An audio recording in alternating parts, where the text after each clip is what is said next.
As the sun began to set, Vivi shouted to her friend Derek that they only had a few seconds before a portal opened. She reminded him that once he was inside the portal, he would only have a few minutes to save everyone.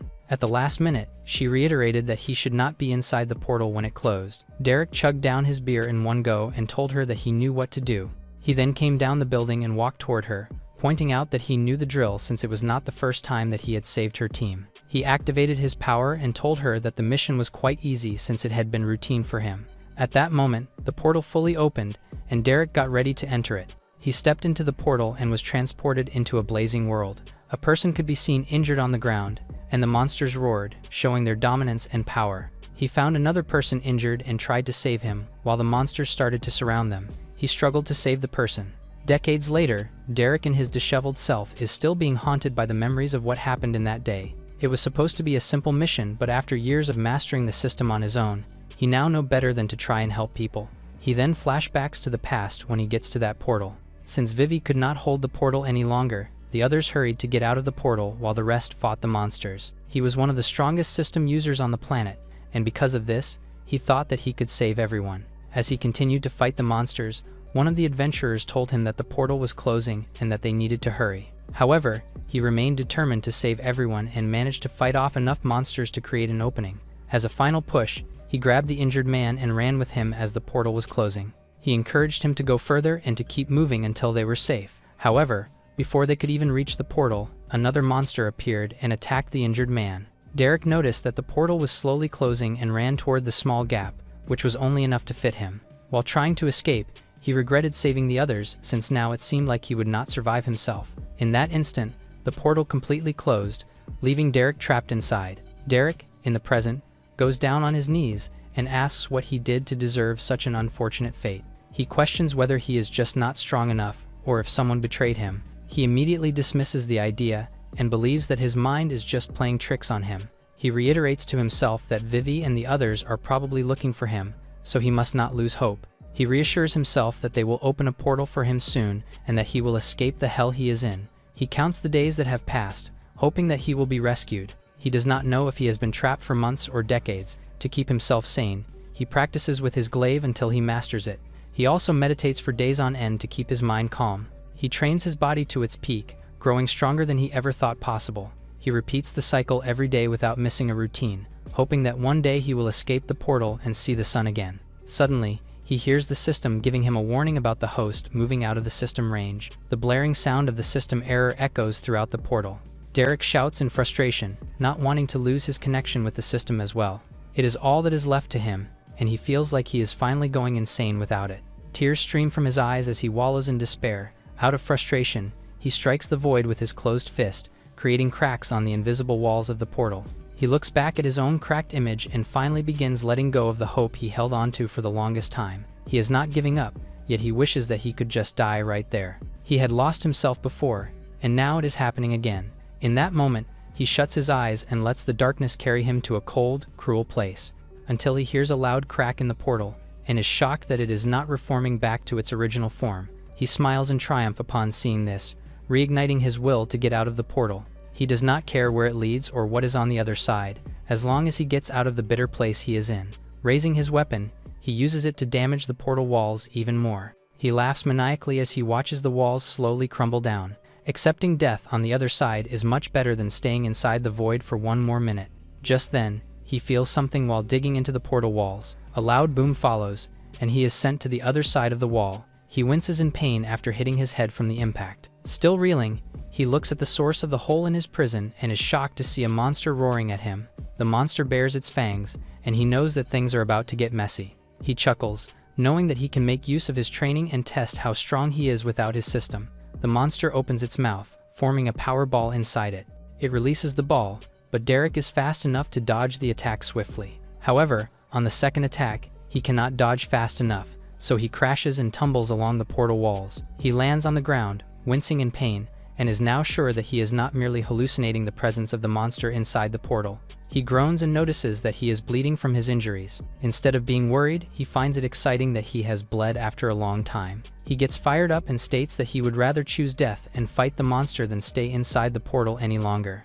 Maybe this is sanity, but after being trapped for decades, he he feels like he can face anything after losing his will to live. He lunges at the monster using his weapon, equipped with everything he learned during his training. He clashes with the monster, channeling all his power into his spear. The impact causes a massive blast, and he leaps away to save himself from the debris. After defeating the monster, he finally manages to get out of the portal and see the sun again after what feels like an eternity. Upon seeing the real world, he shouts at the top of his lungs in happiness. A short while earlier, a confused boy makes his way through the forest. Suddenly, he hears rustling leaves and frantically tries to escape, blaming himself for wandering too far from the village. If only he had waited a few more days, he would not be in such danger. He trips on a rock and stumbles toward the edge of a cliff. A monster wolf chases after him, and he shakes in fear, knowing this could be the end. The cliff crumbles beneath him, and he free falls toward his death. The monster wolf leaps after him, baring its fangs, determined to bite him. He shouts for help, hoping someone can hear him. Moments later, he falls into the water but manages to swim to shore. His attention is caught by a strange crack in the sky, followed by a blinding light and a splash in the sea. The boy shudders at the sight of Derek, whom he believes to be a demon based on his disheveled appearance. Suddenly, his system warns him that an invading system has been detected, and Derek feels threatened as he tries to flee from the imminent danger. Derek gets washed ashore. Meanwhile, a wolf monster spots him while he is unconscious.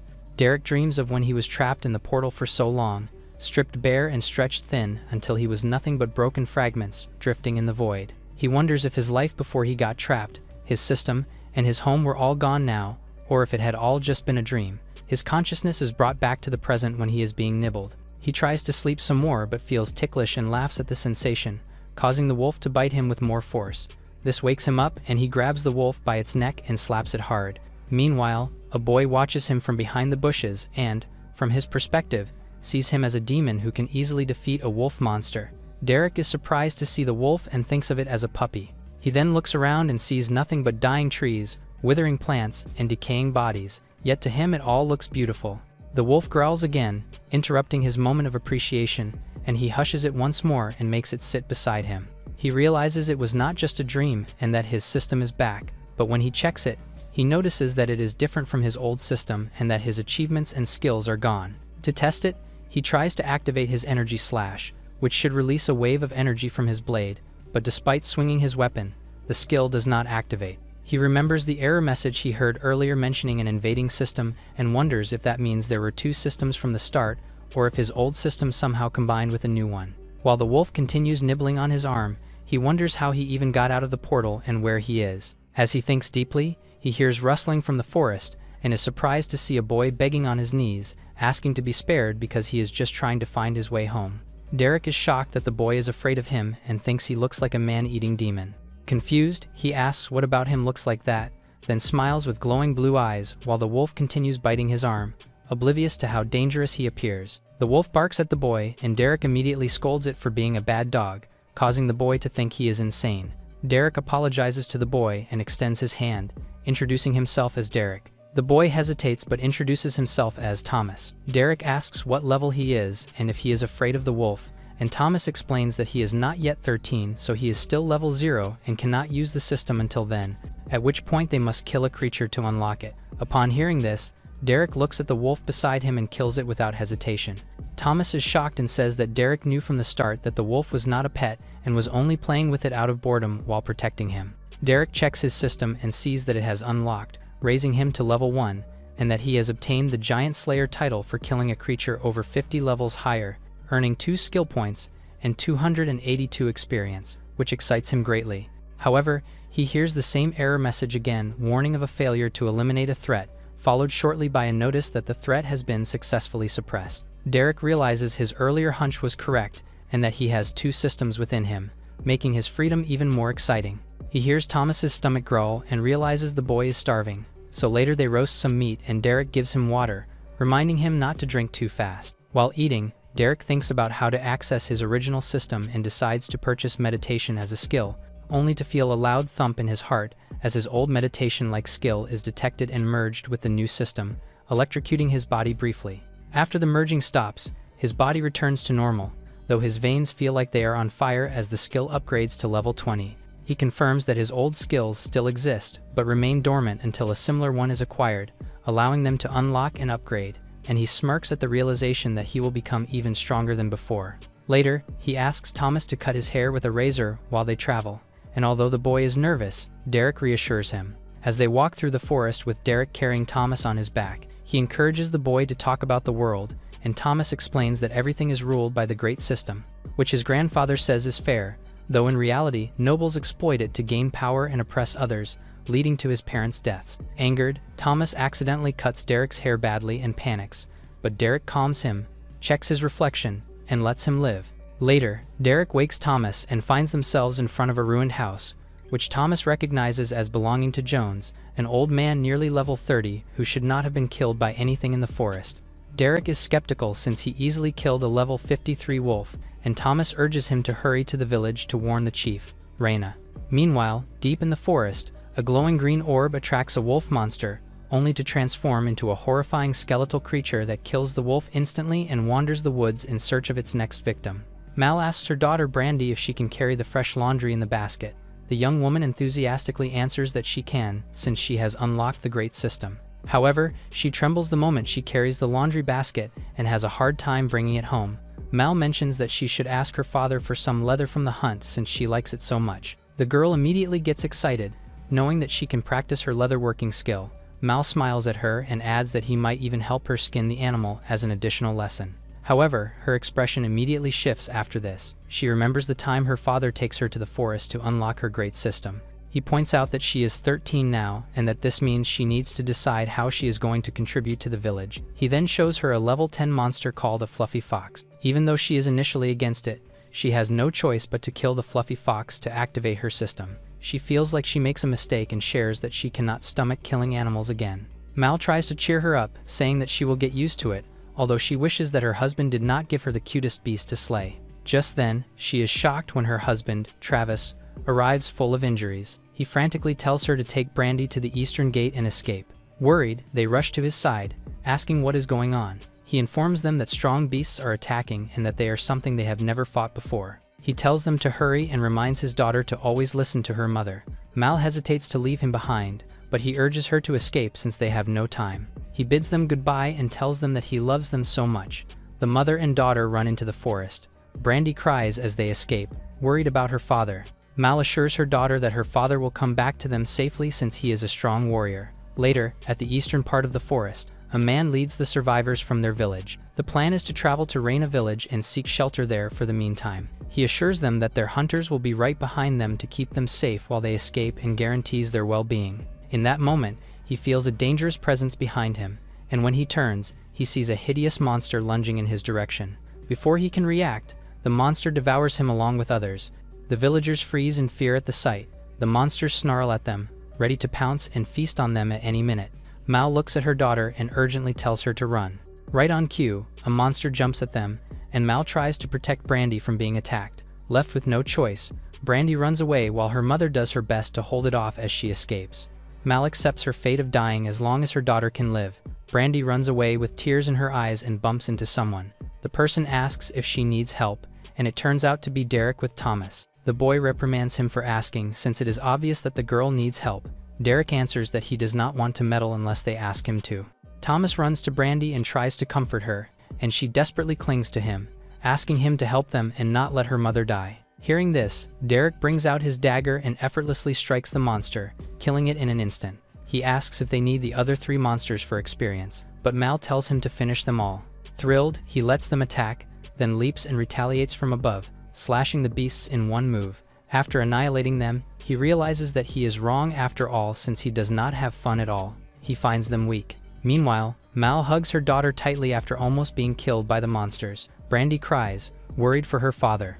Mal reassures her that Travis is going to be okay since he is a very strong man, but she quietly notes that her husband is not as strong as the stranger who saves them. In fact, she has never met anyone that strong in all the villages, and she is stunned by how easily he kills the beasts. She thanks him for saving them and asks who he is. Derek replies that he is just a regular guy, taking Thomas back to his village and pats the boy's head. He invites them to join them on the way to Thomas's village. However, the boy tries to convince him to help them a little more. Derek points out that he promises to take him home, not help all of her friends. He also adds that from the looks of it, the village is most likely already destroyed. One of the villagers asks if Grace Falls sends him to find out what is wrong. Derek replies no, but Thomas still tries to convince him to save the village and urges him to move. Derek refuses to help and points out that they only agree to exchange information and get him home safely, adding that he does not sign up to risk his life for strangers. Derek tells him that the reason he is strong is because he relies on himself and does not put his faith in others to help him. Most importantly, he does not go out of his way to be heroic. When things become uncontrollable and something terrible happens to him, it is because he goes out of his way to help others. He learns the hard way and realizes that he should not meddle in other people's business. Thomas points out that since he is strong, he should help others. Derek scoffs and mocks him for thinking so simply. The boy reiterates that nothing can hurt him, so it is fine for him to fight and not need anyone else. He pounds on his chest repeatedly, trying to prove that he cannot be hurt. The boy starts to cry and calls him a prick for not wanting to use his power for good. Derek agrees that he is not a good person and tells him that life is not a fairy tale, hoping that one day he realizes it too. In this way, he can get strong, and when that happens, he can decide to be a hero himself. That is the only way to survive in the cruel world they live in. Thomas glares at him, and seeing the determination in the boy's eyes, Derek remembers what he used to be. Unexpectedly, it stirs something deeply ingrained in him that is hard to break free from. Suddenly, he grabs the boy and carries him on his back again. Thomas is confused by his actions and asks what he is doing.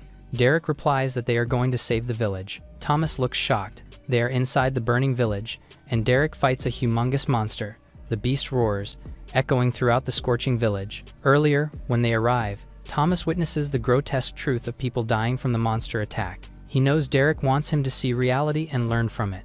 Derek tells him that what he is seeing is the consequence of being weak. Then it dawns on the boy that this is not a rescue mission but a recovery mission. Suddenly, Derek stops and prevents him from moving forward. They wait for a while, and Derek becomes alert after feeling a presence nearby. Suddenly, a man rises from beneath a boulder. Thomas immediately recognizes him as the village chief. Derek tries to stop him, but Thomas rushes to the chief's side. He then notices Brandy's father, who is fatally injured after fighting off monsters. The man breathes his last, and Leon knows it is already too late for Travis. Derek asks if they have a healer who can help him.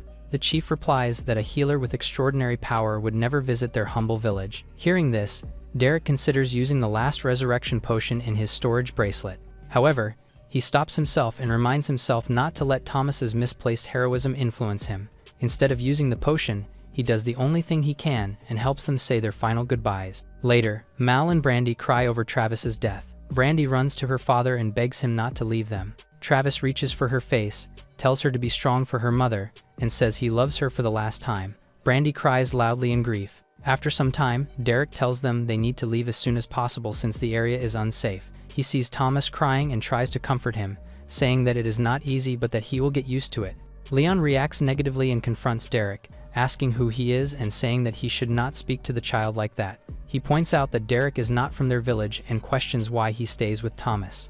The boy steps between them, saying that Derek is not entirely wrong and that he understands what he means. His parents never come home one day, and although it is hard, he tries to get used to it. He admits that he is jealous because he never gets to say goodbye to his family. The adults walk behind him as he reflects on life. Meanwhile, Derek checks his system notifications and discovers that he levels up from the monsters he kills earlier. The system allows him to choose a class. He wonders if he can choose the same class as before and finds that the options are more extraordinary than the old ones. He reads through them, including Shadow Brawler, Epic Hero, and Eternal Guardian. He hesitates until he sees the option to become the Champion of the Void, which makes him tremble. He realizes that the Void will become part of him, and he will never be trapped by it again. Remembering the darkness he once endured, he accepts the class and selects it.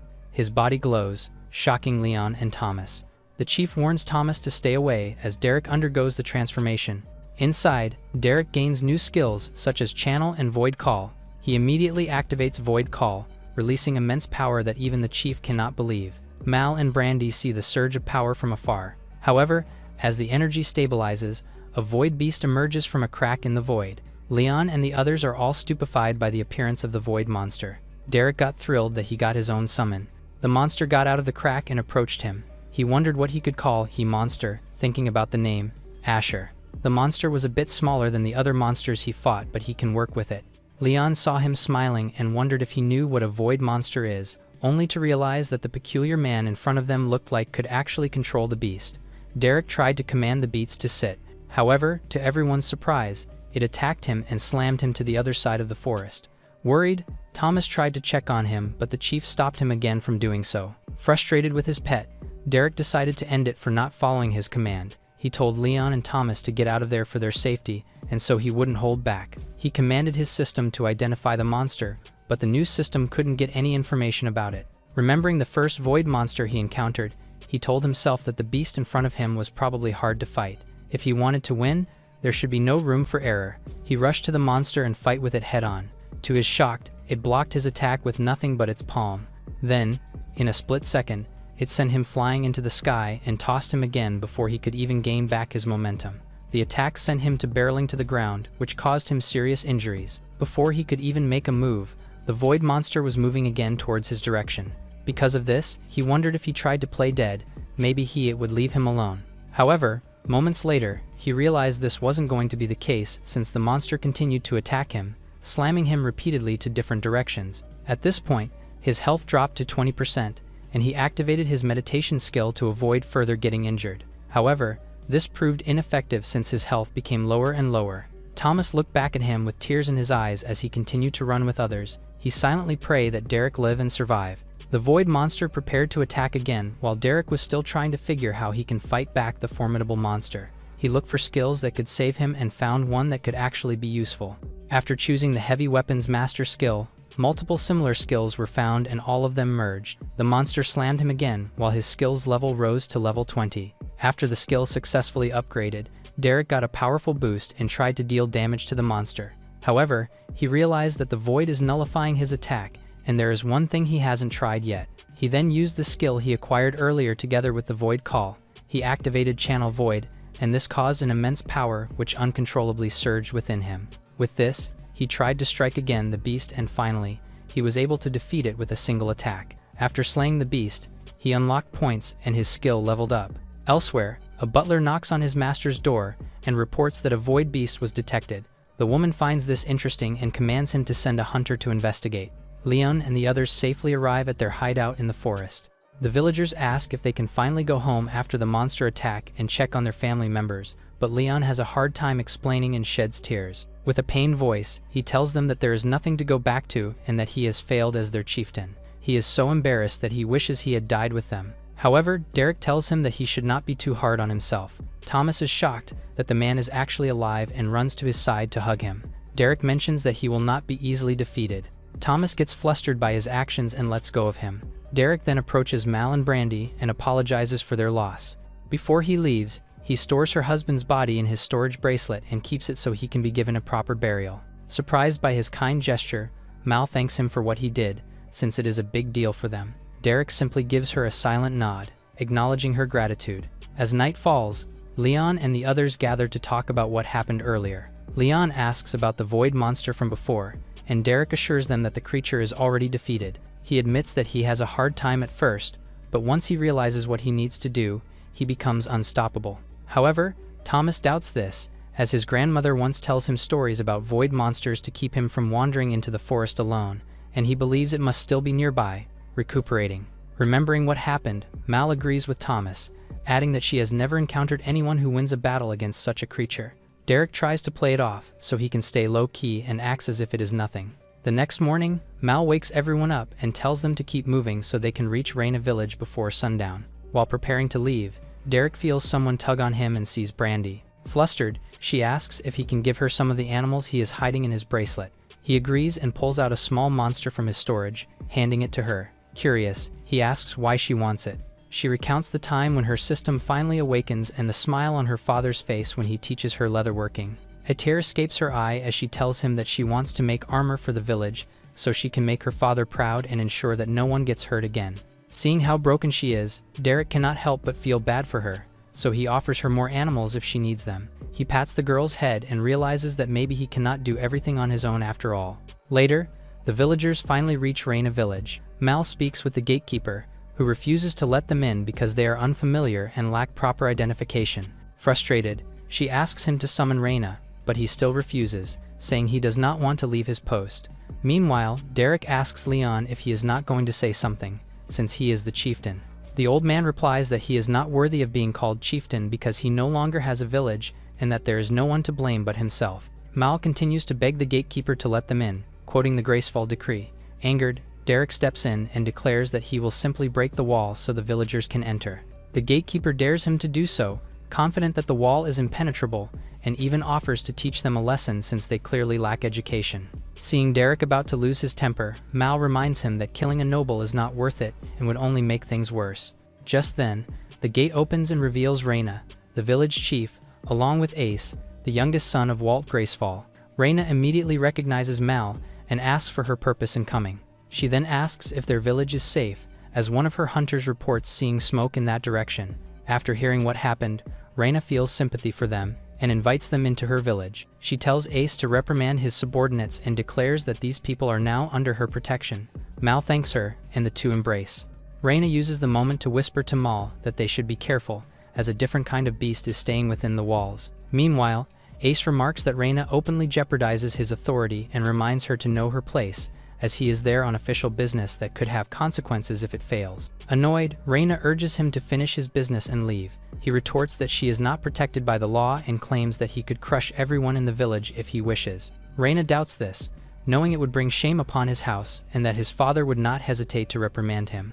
Meanwhile, Derek realizes that he can now end his contract with Thomas, since he has returned him to his people. Still, he considers staying a bit longer to learn more about the world instead of merely wandering the woods. He convinces himself that this is the only reason he wants to stay. As he stands near the entrance, Reyna notices him and asks if he is one of Mal's friends, adding that anyone connected to Mal and Leon is welcome in the village. Derek walks past her and heads inside, and she suddenly realizes that he possesses an extraordinary aura. Delilah, Thomas's grandma, fumes at the table, convinced Reyna must have a damn good reason for making them wait this long, while Richard, his grandpa, calmly tells her to relax. Impatience builds as Delilah taps a foot against the floor, breaking the tense silence. She snaps back angrily, refusing to relax and reminding Richard that Thomas is still missing. The door suddenly creaks open, drawing everyone's attention toward the entrance. Reyna finally arrives, prompting Delilah to demand what could possibly be so important that she made them wait. Delilah freezes in shock as tears spill down her face, barely able to believe what she's seeing. Thomas bursts into the room at full speed, shouting for his grandparents as he runs straight toward them.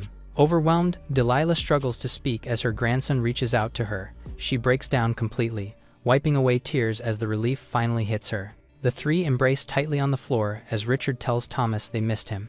Reyna steps into the room alongside Derek and Leon, lightly making a joke if bringing Thomas in was important enough. Thomas clings to his grandparents while Derek watches quietly, a faint smile crossing his face as the tension eases. Reyna calls for everyone to take their seats as the room slowly settles down. The group gathers around the table while Reyna announces that they have important matters to discuss. She addresses Derek formally after hearing from Mallory that he was the reason everyone from Leon's village is still alive. Reyna expresses her gratitude, acknowledging the risk Derek took to protect their people.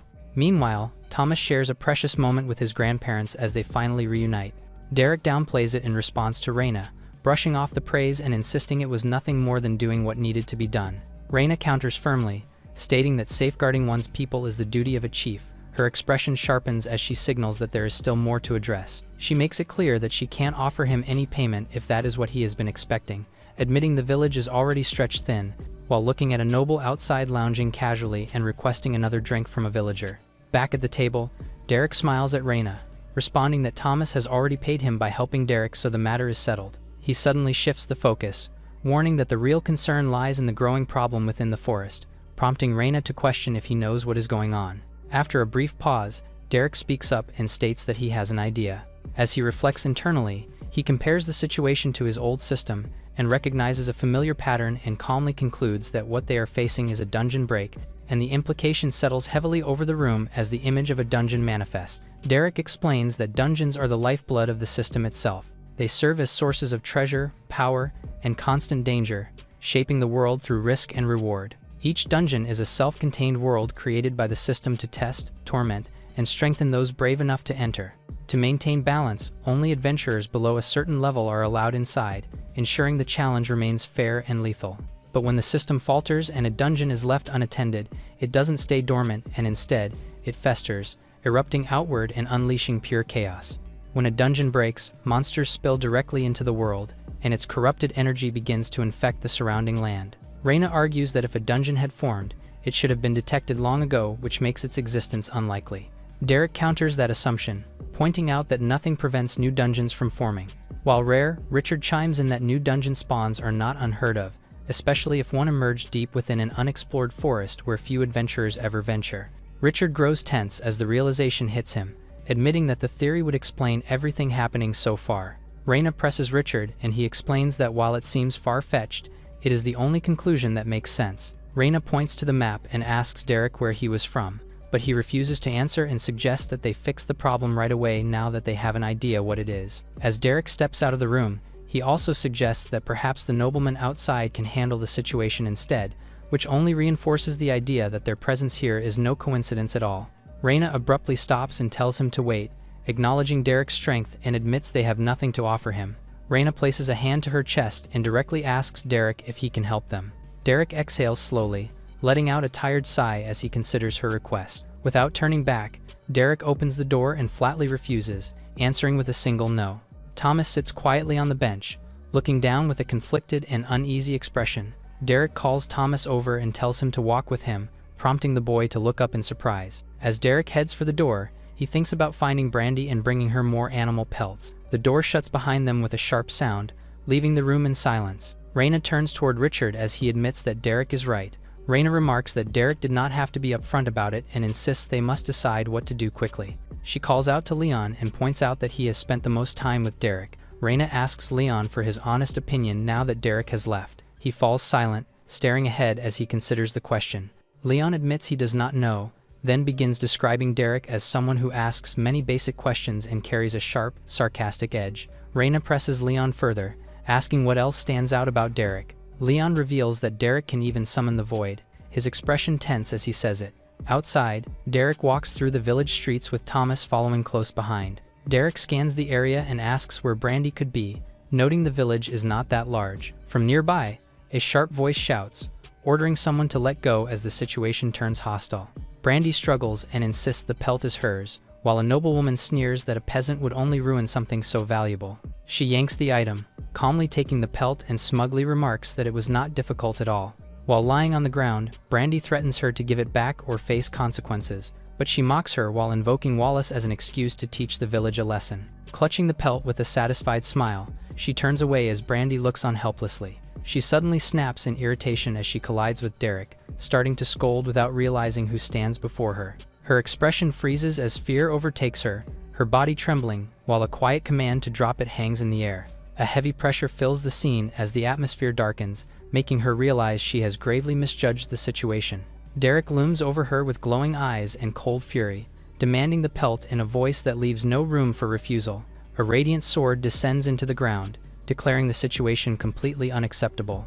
A furious Ace condemns the offense, demanding justice for the insult committed against nobility. He issues a cold ultimatum, ordering Reina to move aside or face deadly consequences. She intervenes forcefully, commanding Ace to stand down and forbidding any fighting within her village. Derek watches the escalating tension as Reina silently notes that he has already caused trouble in a short time. Reina acknowledges that Leon was right to be cautious about him.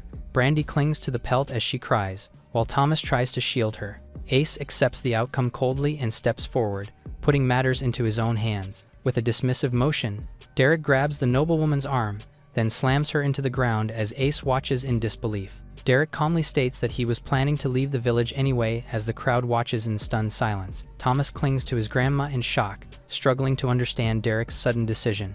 Derek reassures him that he will return, reminding him to listen to his grandparents and keep training. Before leaving, Derek hands Thomas the electric shaver and tells him to practice using it while he's gone. As he walks away, he warns Thomas not to unlock his system yet, and the boy quietly agrees. Derek pauses as Ace calls out to him, his expression turning cold and alert, but Derek walks past him and declares that he will stop him right there. He threatens Ace in a condescending tone, warning him never to touch anyone from the village again.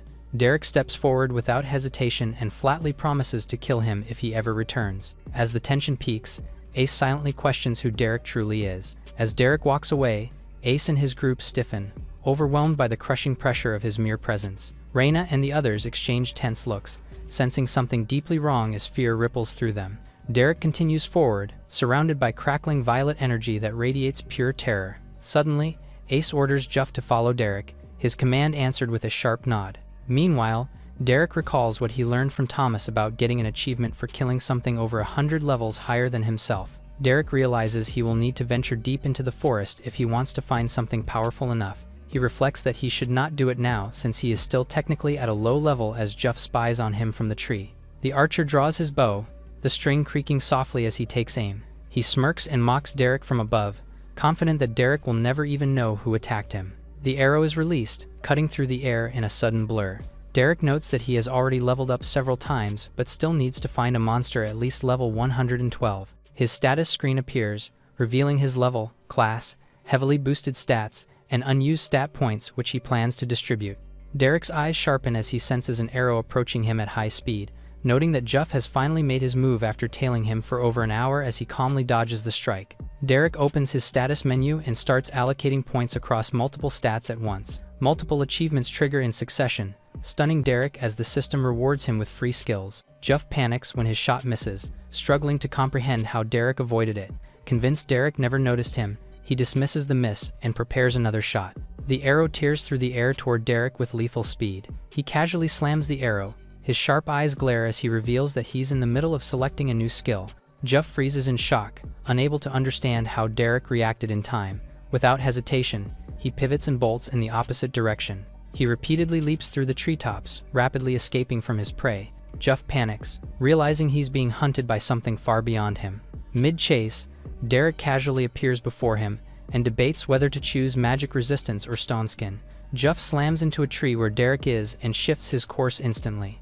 Derek lunges in close as Juff screams in terror, desperately trying to escape. He desperately grabs onto a branch and crouches on the tree limb, bracing himself as he prepares his next move. Juff roars and unleashes his attack upward, firing arrows in all directions. A rain of arrows crashes down through the canopy toward Derek below as he calls his move lame. The arrows shatter branches violently, tearing through the trees with explosive force.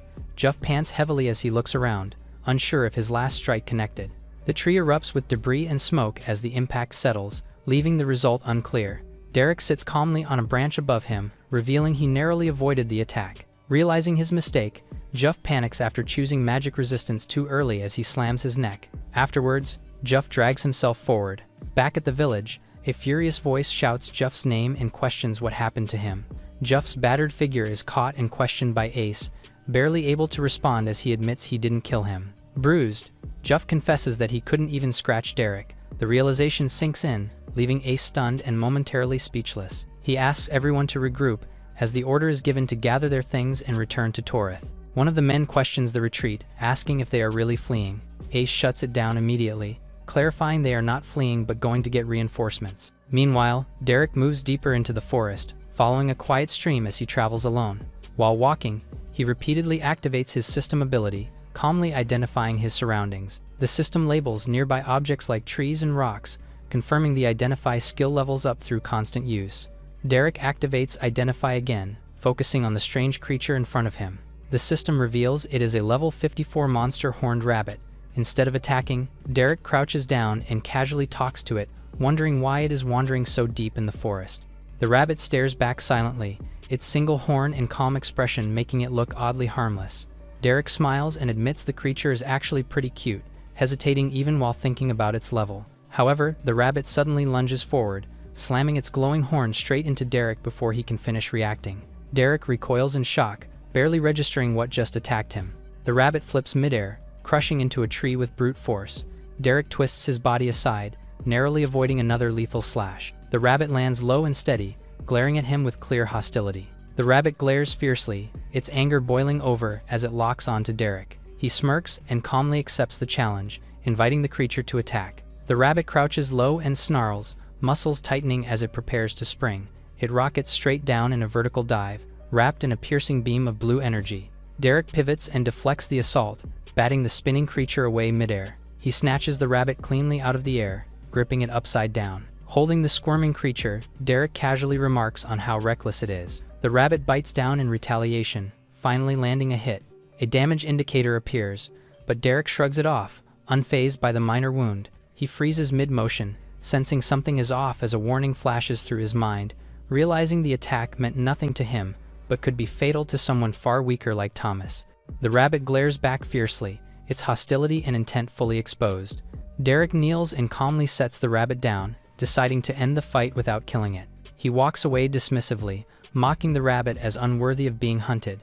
The creature watches him in silence, still clearly irritated and alert. Suddenly, Derek considers his options, wondering which restorative skill to choose after seeing how useful magic resistance already was. He pauses in thought, weighing the decision carefully instead of rushing. The system displays the available restorative skills laid out before him.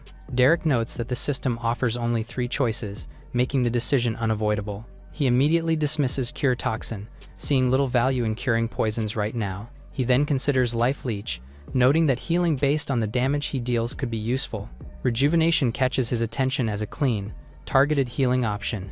Derek hesitates, realizing Life Leech would likely heal him more overall, but something still feels off. After deciding, he taps Rejuvenation and locks in his choice as the system confirms it.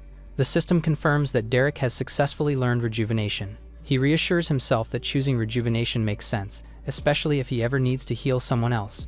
Derek exhales in frustration, questioning why he walked away for something as trivial as an achievement. Surrounded by the quiet forest, he reflects bitterly on finally meeting people again after years alone, only to end up isolated once more. Standing alone in the woods, Derek wonders why his instinct is always to run away instead of staying. Derek grits his teeth and rejects the thought outright, forcing himself to stop overthinking. He convinces himself that staying would have only caused trouble, remembering how close they came to dying because of the Void Beast. His expression hardens as his resolve settles, believing that leaving was the safer choice for now. Without warning, Derek is suddenly struck from behind, his body jolting forward from the impact. He spins around in shock, demanding to know what the hell just attacked him. Derek turns to the horned rabbit in disbelief, asking why it is still following him and whether it holds some kind of grudge. The rabbit suddenly lunges forward, forcing Derek to hastily swing his weapon in surprise. An undead wolf emerges from the trees behind the rabbit, revealing the real threat stalking them. The rabbit narrows its eyes and attacks viciously, biting and howling with unexpected ferocity. Derek blocks the assault just in time, but the impact cracks through his guard and leaves him reeling. Derek watches the wounded rabbit hop around and mutters in disbelief that he thought bunnies were supposed to be herbivores. He studies the rabbit more closely and concludes that this one is a psychopath and a knucklehead.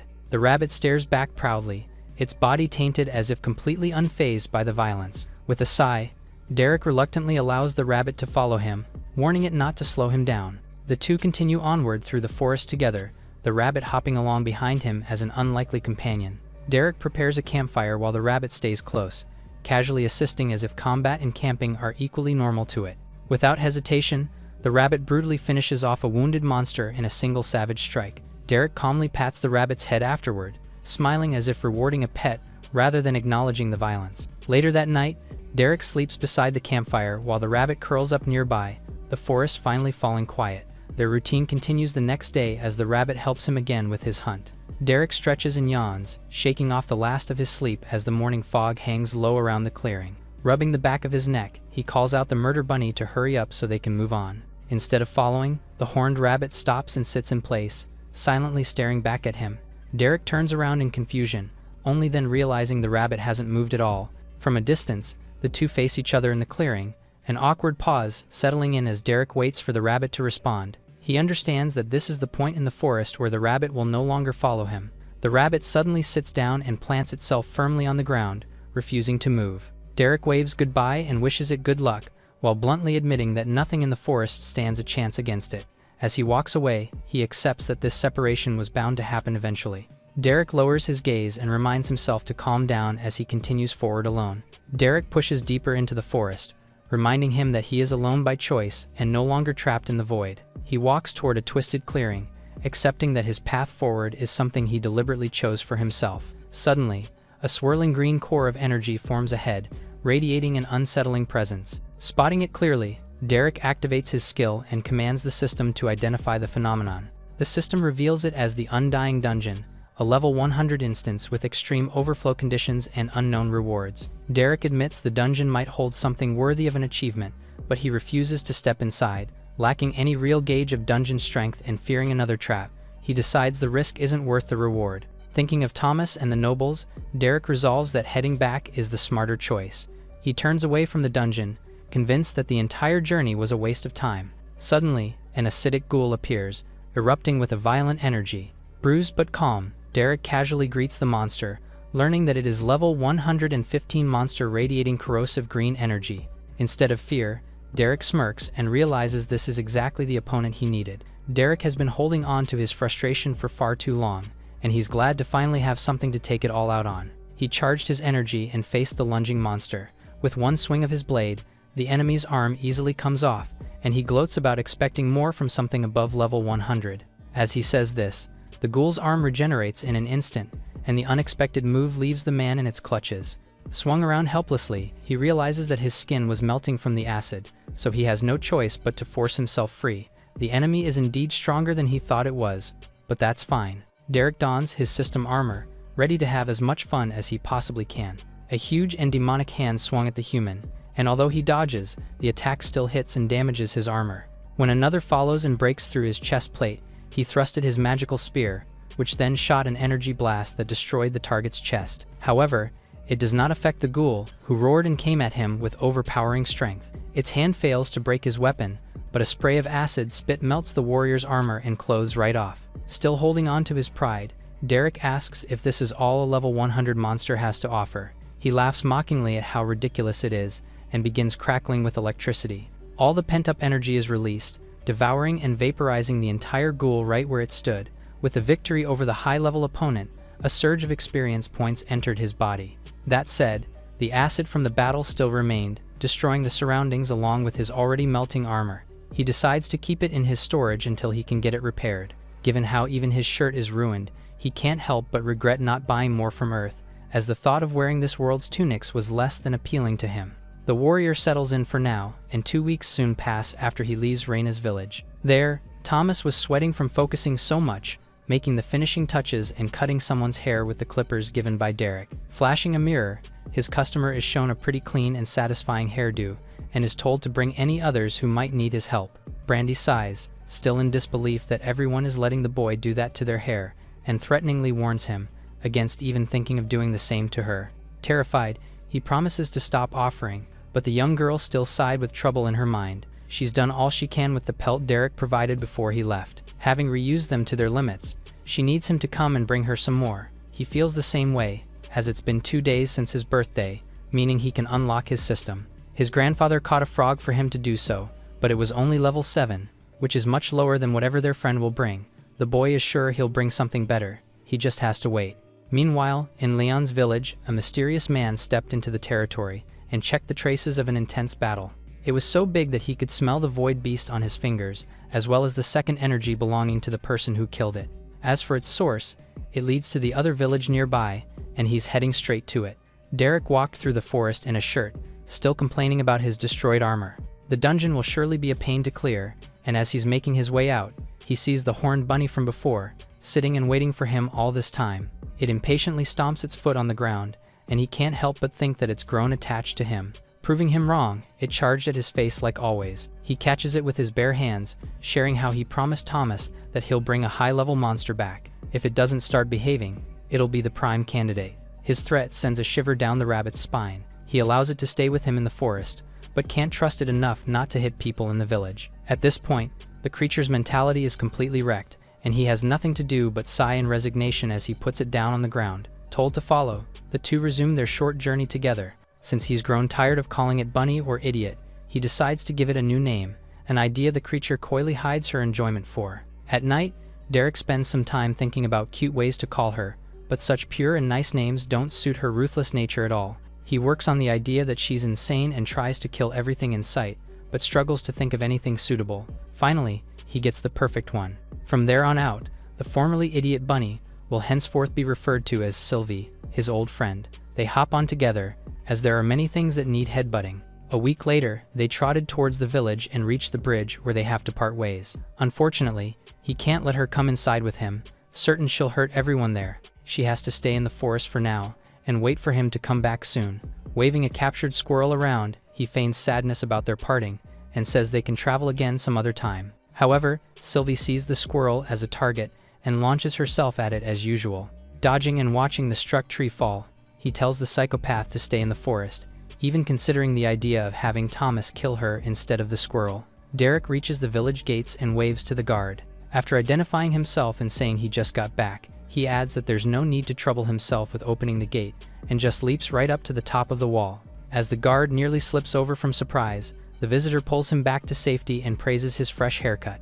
With this, Derek jumps to the inner side of the village and immediately calls for Thomas, announcing that he's back. The boy appeared from the corner instantly as if waiting for him, and is surprisingly followed by Brandy, who crashes into a civilian. The two children flock to him with endless stories, sharing what they've been doing while he was away for a long time. They then move on to asking him the things they need, such as pelt and the system unlock. Annoyance slowly builds as he's met by pesky children as soon as he returns, and it only gets worse when the two start getting rough for his approval. He finally shuts them up by pinching their mouths closed. With a deep sigh, Derek starts with Brandy and assures her that he brought many animal hides she can use. Moving on to Thomas, he asks the boy if he thought about what they talked about before, adding that he brought something special for him. He's told to meet at the front gate tomorrow, where they'll unlock his system. Just like that, the children's excitement is quelled, but he has one more question they need to answer. If they want his gifts, they lead him to the best tavern in the village, and the mere smell of the inside brings joy to his senses. Hoping that the planet has great beer, he heads to the counter with a big smile on his face.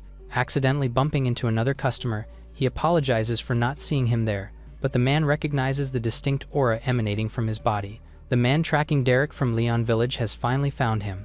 Confused by the man's reaction, Derek questions who he is, silently acknowledging that he seems stronger than the others. He says he's been what he's been tracking, and confirms that he isn't a void beast at all. With that said, he wonders why the void is so pungent on his skin. Not wanting to cause any more trouble for the village, he feigns complete ignorance. Thinking he's lying, the mysterious person asks a lot of questions, including ones too personal to answer off the bat. However, Derek takes the accusing finger and threateningly asks what he's going to do if he's lying. As he isn't willing to back down so easily, the stranger uses the identify skill to check his target's secrets. It fails flatly, leading to an awkward silence, but it ultimately ends with the secret master of the void getting a glass of beer. The barkeep greets him, having heard a lot about the outsider already.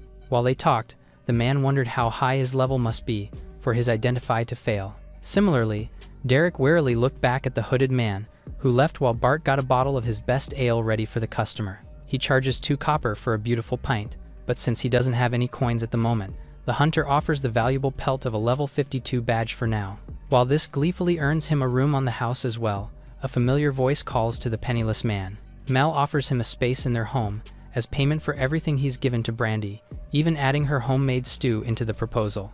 With this, he joins the mother with a few pints in his hands. She asks what the hunter earlier wanted, but he just brushes it off. Whatever he wanted, it's best not to be on the bad side of someone who works for the crown. Derek hears the name for the first time since he arrived. It's one of the most powerful organizations in the kingdom, although they aren't affiliated with the king despite their name. They're actually a restaurant that holds great influence, making membership coveted, even among nobles. Only the richest and most powerful are allowed to dine there. As for their most precious delicacy, it is void beast.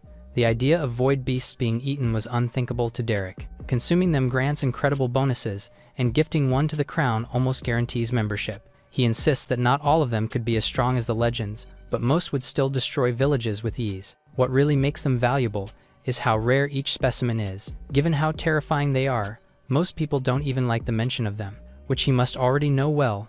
Understanding what she means, he quiets down, and they reach the house in silence. The night comes and the home is filled with warm laughter. Derek downed his bowl of delicious stew, as it's the best thing he's eaten in years. Mal is delighted by the reaction, but doesn't forget to act humble. With the others gathered around the table, they agree that the meal is way better than usual. Meanwhile, Thomas was still focused on unlocking his system tomorrow morning, so long as it's okay with his grandparents. The two quickly give their approval, knowing how excited he's been for it. All that should be left is to wait for tomorrow to come, but Derek suddenly adds one last condition, and shares that it's been a really long time since he's had a proper bath. Immediately getting it, Thomas runs off to start heating the water for a warm bath, making the others chuckle over how adorably one-dimensional he is. Right as the peaceful day was about to end, Brandy poked on their guest, saying she had something special to give him. It was a pendant, meant to thank him for all he did. She felt lost after burying her dad, and working on all the hides helped take her mind off it. Holding it tenderly on his palm, he thanks her with a warm smile, while Thomas interrupts the moment and shouts about needing more wood for the bath fire. For the first time in a long while, Derek wasn't alone anymore, and the noise in his surroundings reminded him that he finally escaped the void. Derek sprinted away from the village with Thomas clinging to his back, flailing around and desperate not to let go.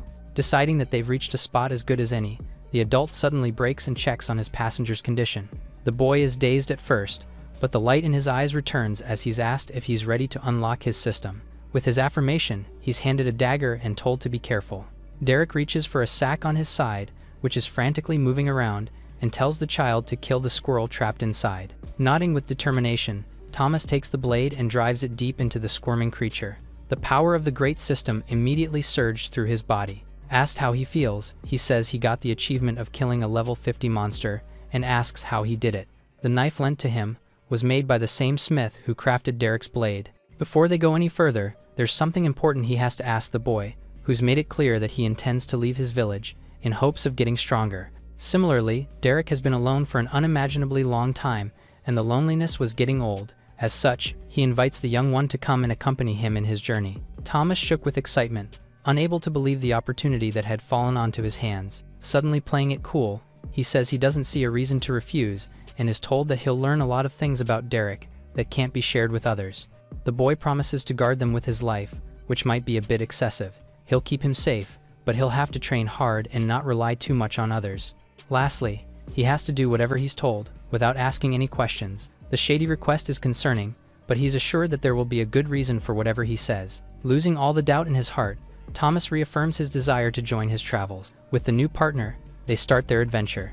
Derek first wonders about the amount of skill points the boy has. Told that there are 3, he tells the boy that he'll end up with just 1, as he'll be spending the first 2 on the meditation and identify skills. The young one does as told, just like he promised. While they aren't flashy, they're some of the most powerful skills one can have. High-level meditation allows for recovery, even while moving, and identify protects his secrets from others. Fortunately, he can spend his last point on something more exciting, like his class. Thomas excitedly shares that he wants to hit people so fast that they don't even see him coming. Again, he does as advised and spends his last point on light weapons mastery. The last order of business is putting all his stats into vitality and endurance, if he wants to keep up.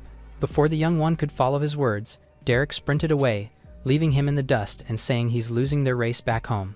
In the afternoon, the adults gather once again to talk about important matters. Tapping his fingers frantically, Derek says a lot of people are going to die. Raina doesn't understand and says she requested for level 50 silver adventurers from the guild. To their shock and horror, he shares how he first went into the forest and found a level 100 dungeon deep inside. The answer is gold. They need a team of level 100 gold rankers, which Richard intends to request for right away. Asked if there's a map of the area, Thomas runs off to fetch it from a top drawer. Surrounding Raina's village are dungeons they know of and certain details they know about them. Derek looks at the entrance of the forest nearby and points to the rough spot where the undead dungeon should be. He's granted permission to add to the markings on the map and draws a large circle and a few vague details in the forest. After confirming that he can make a copy of it, he then moves on to Raina with a question and asks why her level is so low despite the dungeons around them. Moving past the violation of using Identify on her, she explains that her class is rare, meaning it takes longer to level up. Most creatures nearby barely give any experience, and her duties as chief make it difficult to leave. What's more, the weapons in the village don't last long against high-level monsters. Derek tosses her a sword without any warning, and says he'd like her to join his training session with Thomas tomorrow morning. If she does, then the sword is hers. She can't believe that he'd just give her such a weapon, certain it's worth a lot. With his affirmation, the chief nods and promises to attend. They all agree to see each other in the morning, and Derek heads to the tavern for the night. In the Gracefall Castle, Ace complained and whined to his father, saying he needs reinforcements. Walt scolds him for being a small man, who'd go so far to bully a tiny village on the border. The Lord heard that the village even requested a silver rank team to deal with something he should have solved. Unwilling to stand for another embarrassment from his son, he orders him to return and do what is asked. Ace tries to argue like the stubborn child he is, but is completely silenced by his furious father. He grit his teeth in anger and turned to walk away in contempt, quietly vowing to deal with the problem himself. Raina joins the training as agreed, but isn't quite sure about the instructions. Derek repeats it and tells her to hit his bare body with everything she has, telling her to trust him. He silently tells himself that he'd rather ruin his old shorts than damage another scarce top. Since he's asking so intently, the chief covers her blade with powerful energy and swings with a bit of power held back to avoid hurting him. He stood to accept it fully, even letting out a subtle smile. Meanwhile, Thomas couldn't believe his master's idea of training and reconsiders traveling with him. The Tempest blade hits Derek's body without any defenses whatsoever. They're shocked by the result, as it didn't even break through his monstrous skin. Thoroughly impressed, he praises Reina and tells her not to hold back next time.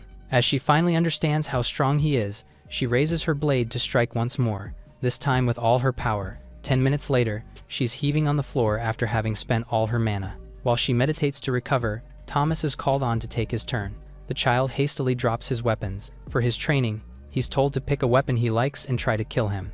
Like before, the ridiculous instruction makes them doubt their ears, but he's reminded that they just saw Derek take 30 wind blades and sustain no damage at all. This fortunately allows the child to relax a little bit. His master jumps back to give him some distance before he tries. Thomas charged in with a loud shout, but closed his eyes and missed his target completely. An awkward silence fills the air, and neither of them could believe that he failed to hit an unmoving target. Told to be better, he apologizes and promises not to do it again, but this is quickly broken as another wide swing hits the air. As such, Derek suggests trying a different weapon for now, earning the boy's defiant arguing. Reminded of his promise to obey no matter what, he's ordered to try again with a spear. This is how they spent the next several days. Reina's attacks increased both the level of her Tempest blade and his magic resistance skill. Thomas continued to struggle with daggers quite a bit, but his abilities with the sword and shield were rather impressive. In the middle of training, Derek caught a few monsters for him to kill and for Brandy to practice on. Come nightfall, they'd be back at home having a warm dinner with all the others. Richard asked that he be a bit more patient toward his stubborn grandson, as his father used daggers. The boy was there, bragging about how good he's gotten, still dreaming of becoming just like the father he looks up to.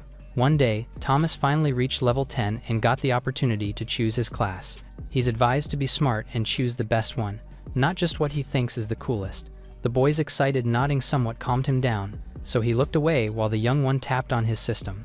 Derek could only hope that he's given good options, especially as he's been working so hard. The clicks came continuously, and without a hint of hesitation. The power of a new class surged around him, but he didn't even ask his master anything. Twirling a dagger in his hands, Thomas says there was no need, as he had the perfect option right from the get-go. Derek was mad, already getting an idea of what happened. The boy took the rogue class, a fairly uncommon one, but the same as his dad had. He's asked if there were no better or rarer types, and if he just picked his father's without a thought.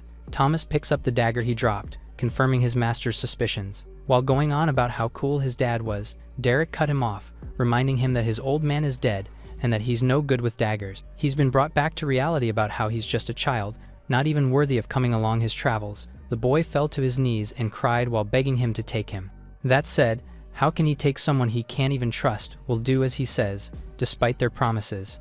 Desperately clinging to his only hope, Thomas does the unthinkable and swears on the great system to keep his secrets. The system chimes, saying he'll lose his class and skills if he even breaks the permanent oath.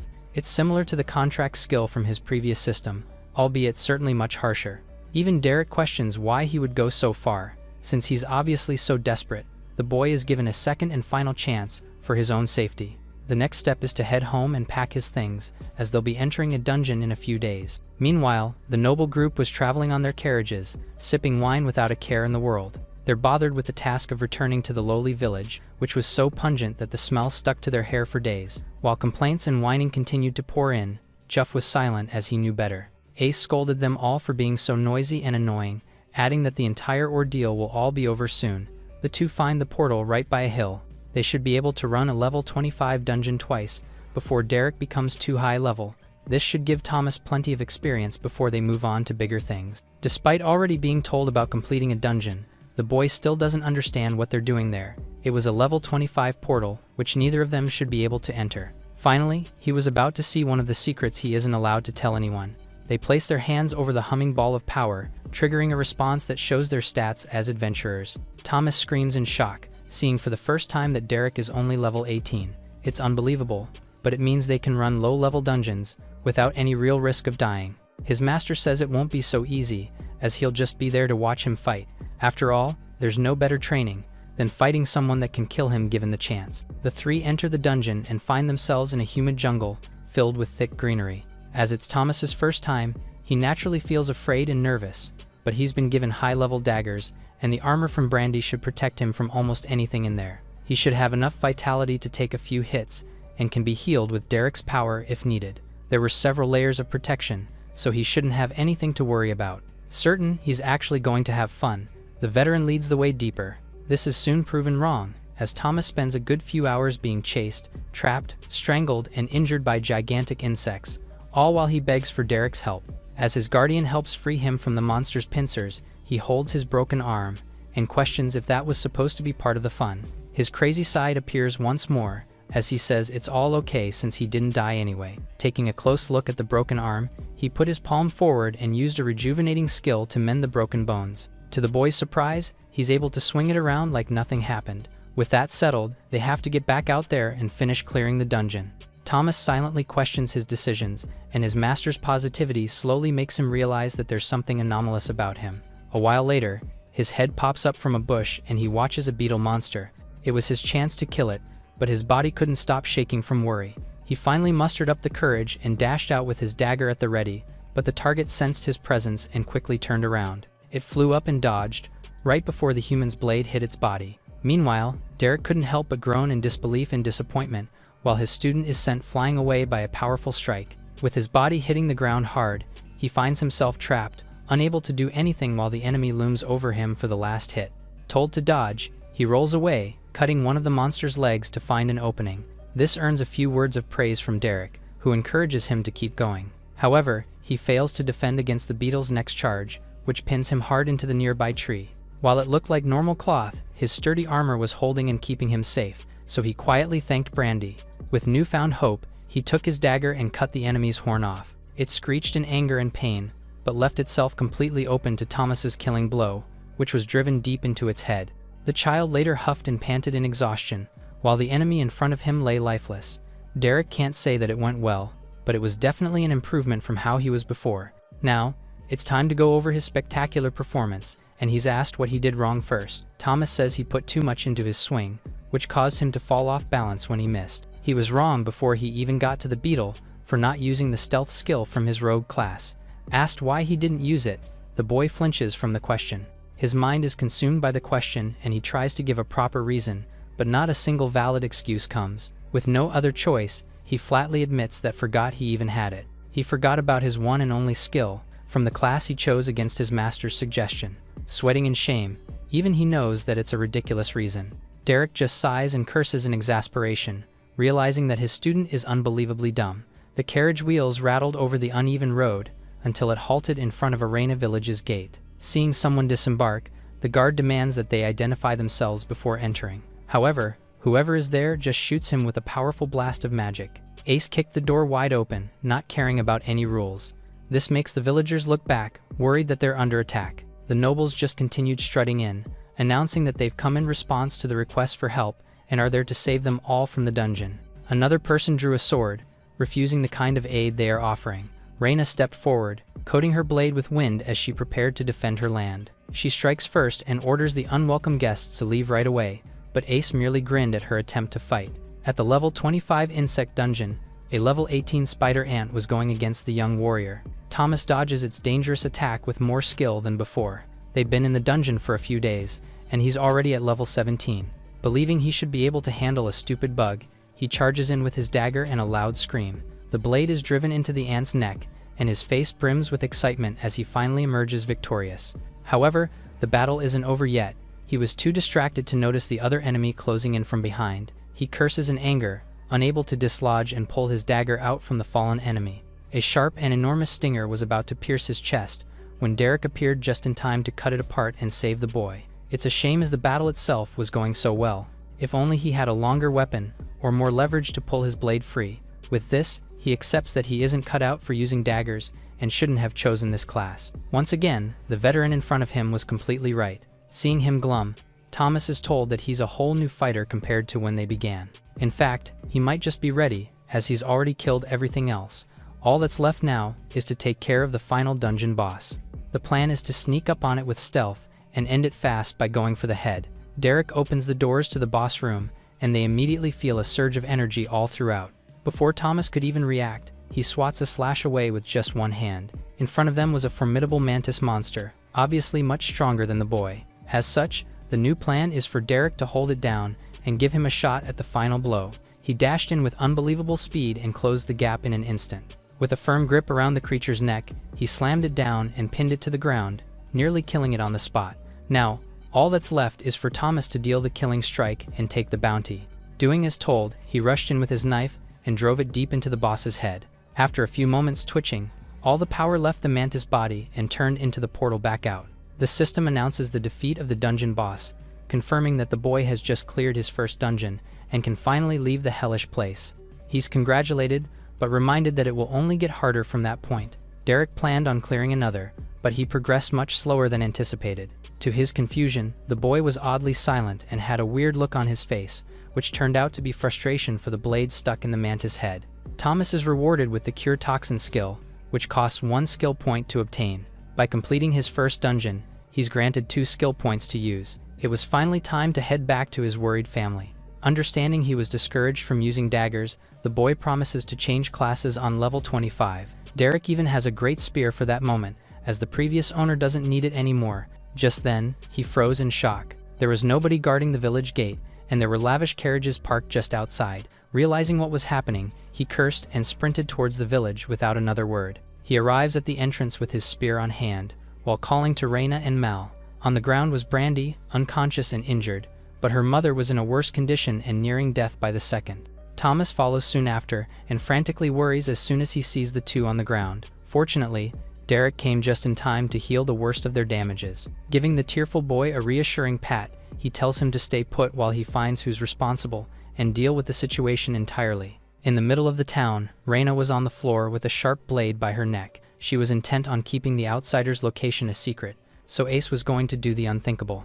By the noble house of Gracefall, he sentences her to death by beheading for disobedience. His fellow raised his blade to carry out the decree, but an ominous energy suddenly filled the air. Hearing a familiar voice, Reina and Ace smile, as Derek reminds them of the warning about the village being threatened against his will. The outsider was ready to kill them all. Ace orders the other nobles to kill their target right away. Despite the overwhelming energy emanating from him, one foolish fighter takes her chance and charges at him with a blade, but she's easily taken out with a punch that doesn't even need him to look. She fell to the ground, likely dead. Seeing this triggers the others, who now power up to seek revenge on the man who killed their friend. A blast of flames is shot at him, and it's as if the torrent consumes his body in its entirety. The fire exploded and crackled, while the noble just cried for the sister she lost in an instant. Seeing the raging fire makes the others wonder if the attack worked, but a glowing set of eyes suddenly appeared from the blaze. Derek emerged, not even singed despite the powerful spell. Ace continues ordering his comrades to attack without doing anything himself. An arrow flew at him from a blind spot. Again, he snatches it with one hand, not even turning his head to look. Juff grows pale, already having gone through this and well aware of what was coming next. Unwilling to die for the man's stubbornness, he tries to turn tail, but is stopped by his own arrow that pierced right through his head. Just like that, he dropped from the roof to the ground, lifeless. Richard called to Derek urgently, begging him to listen. He's told to stop hurting the nobles at all costs. There's no going back from doing so, but they were already given a chance at peace. Now, that's long gone and his body is filled with unforgiving rage. A foolish man tries to attack him with a loud scream, but his blade is caught easily mid-swing, with a bare hand. Something like that would normally be impossible, but such rules don't apply to the ruler of the void, who effortlessly crushes the steel blade in his hand. After impaling the noble with the crooked weapon, Derek moved on to deal with Ace, who was still whining about his useless comrades. It's his turn to power up and show them what it really means to be born in a superior lineage. Demonic energy shot out from his body, but the veteran counters by calling to the void. This completely breaks through the noble's power, allowing Derek to grip him by the neck and raise him to the sky. The arrogance from earlier disappeared, and he was now saying that he'll never show his face again. Having that exact goal in mind, he gripped harder, forcing drool, snot, and tears to trickle down from his face. Right as he was about to reach his end, a voice called out, telling him to drop Ace unless he wants the old man dead. Taken hostage, Richard says the death of nobles isn't worth it, especially given the severe punishment that comes with it. Still in tears, the woman commanding flames tells him to listen to the old man, and do as he's told. The entire village could be held complicit to the deaths that happened today. Telling him to drop Ace one last time, she brings her flaming hand closer to Richard, but quickly loses her life as a sword pierced through her chest. It was Leon, who was telling them to try and punish them. He drops her body, ready to be a chieftain who protects his people. Now, Derek was free to do whatever he wanted. Ace is asked if he swears to keep the village safe from retaliation, if he's spared. The noble urgently promises, still begging for his life. Satisfied with his answer, the merciless outsider snaps his neck, despite all the warnings that doing so would doom them all. He lets the dead noble fall to the ground, sarcastically pretending that his hand merely slipped. Reina was on the ground, unconscious, and the remaining villagers whispered as Derek carried her back to her house. Meanwhile, Leon helped Richard get back up on his feet, but the old man felt so doomed. Everyone looked on in silence and stared while their chief was brought to her dwelling. They're then called to attention, as they have a lot of cleaning up to do after the attack. Soon enough, everyone was sweeping, clearing the debris, and putting out scattered fires together. The inside of the village chief's residence was quiet, except for the crackle of the flame that warmed Reina's body. Keeping her company, Derek sat nearby and checked on his system updates. His noble massacre resulted in multiple level ups, ruining his plan to do low-level dungeon runs with Thomas. He has to be the first person to be mad about leveling up. His thoughts are interrupted as he hears the chief's voice. She was still in pain, but the first thing she asked about was the village's situation. Assured that it's safe, she calms down and thanks him. He feigns ignorance and insists that all the enemies just died out of nowhere, prompting her to snap him back to reality and the fact that he killed nobles. If someone learns what happened there today, the entire village will be endangered. This means they just have to make sure that no one finds out. Besides, he already has an idea of what they can do. She just has to keep the villagers quiet. A small group later entered the chief's quarters. The corpses of the nobles are out of sight, and the carriage drivers have sworn oaths to stay silent. Thanking Leon for handling it, Derek decides to store the corpses on his own later. Richard knows he can't be mad at him as he saved Reina, but sees no way out of the mess. If they had just listened to him and let him live, then it might be different. He's reassured that there's a plan in place, but it can't be done alone. The help of everyone in the room will be necessary. Actually, the help of everyone in the village is what he needs. There should be about a few days to a few weeks before someone comes to check on Ace's party. With that said, all they can hope for is that it takes as much time as possible. First, they'll hold a meeting to make sure that everyone understands what's at stake. The story is that the nobles came in, got the map from Richard, and then left for the dungeon. They were barely even in the village. Unfortunately, this means the old man's map will have to be sacrificed. Next, Derek is going to need oaths from everyone in the room. Leon worries and wonders what this might be for. It'd be the same oath Thomas took, barring any one of them from revealing his secrets without permission. While they know that he's an honorable man, a few people in the bunch are unwilling to enter such a risky agreement. On the other hand, Reina asks if he can keep the village safe, if she swears as he wants. Hearing that he'll do it to the best of his ability, she agrees. Mal is similarly hesitant, feeling like it's unneeded, but is willing to do it anyway. Brandy is the same, and the three earn Derek's gratitude for trusting him. With that said, he understands the men's sentiments and hesitance, but they can still listen for now. The oaths are sworn and finalized by the system itself, and it's finally time to hear the plan. He's actually glad that they asked. After graciously receiving the map from Richard, Ace stuck to his duty and led his team to the level 100 dungeon. Thanks to their valiant efforts, the overflow of dungeons and monsters was stopped in its tracks, and with proper control, the disease will be halted from spreading as well. Unfortunately, his team was wiped out in the dungeon, and Ace suffered a fatal wound from the acid ghoul boss. While he was barely able to escape, he eventually succumbed to death before being able to receive proper treatment. With the village's safety in mind, he will be painted as a hero who gave the ultimate sacrifice for his people. At least, that's what the investigations will say once his plan is carried out. The entire room exclaims in shock and disbelief of the elaborate story. Derek tells them that they do not have to join if they do not want to. He is more than capable of doing things on his own, but this is a great opportunity for everyone to grow stronger and obtain rare rewards. Additionally, there are things he wants to test and learn more about regarding the system in the new world he is in. He contemplates that the experiences someone has before level 10 play a big role in what classes they are offered. While looking at Brandy, he knows that she could be offered something incredible and special. Mal asks why they are going into lower level dungeons and clearing them while Derek waits. He just winks at her and tells her to trust him, saying that she will understand soon enough. He then tells them that they need to move fast, so he carries Brandy on his back and they run toward the direction of the dungeon. Little did they know, a presence is observing them closely. Later, they arrive at the level 50 beast dungeon entrance. They then cross a wooden bridge. Thomas's legs wobble as he walks, tired from running all the way from the village. Derek points out that since they all swore an oath not to reveal his secrets, he will reveal them now. He taps into his system, and Reina is shocked to see that his level is lower than hers, even though he is clearly stronger than her. He promises to reveal more someday, but for now, they have a dungeon to subjugate. With this, They enter the dungeon. They find a base where they can stay while strategizing for their exploration. Derek plans on going outside to beat a bunch of monsters to within an inch of their lives and bring them back to the base for Thomas and Mal to finish them off. They will repeat the strategy until both of them reach level 30. He suggests that Mal look at all her class upgrade options once she hits level 25. He then looks at Thomas, and the kid confirms that he knows what he is doing and will not choose the dagger class again. Knowing that Reina is more capable, Derek invites her to come and fight monsters outside with him, but when she feels like she is in danger, she is allowed to go back to the base and recuperate. Brandy then looks at him and excitedly asks for her role. However, to her disappointment, Derek does not give her anything to do except practice on a whole lot of hides. This cheers the kid up. He then turns to Mal and asks her if the long metal weapon she has is the best one she owns.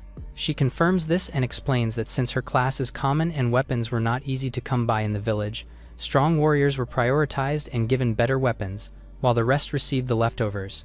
With this, he lets her choose new ones from the weapons he has. They are surprised by the number of weapons he owns and curiously ask where he got them from. He dismissively explains that he just collected them over the years but never really used them. He then hands her another metal staff, almost the same as the one she used before but more versatile. He adds that she can press a button on the side to extend and retract blades from it. She is amazed by the weapon. Meanwhile, Thomas is having a hard time using a gun in the background. Mal asks if she can have the weapon, and Derek confirms, saying that he has a lot of them. He also offers that she take some daggers while holding Thomas close.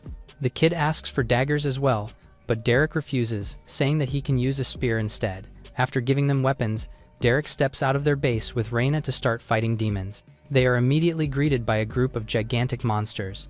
Derek smirks in excitement and immediately leaps in with Reina to deal damage to the monsters. Back at the base, the unconscious monsters are brought before Thomas and Mal for them to deal the final blow.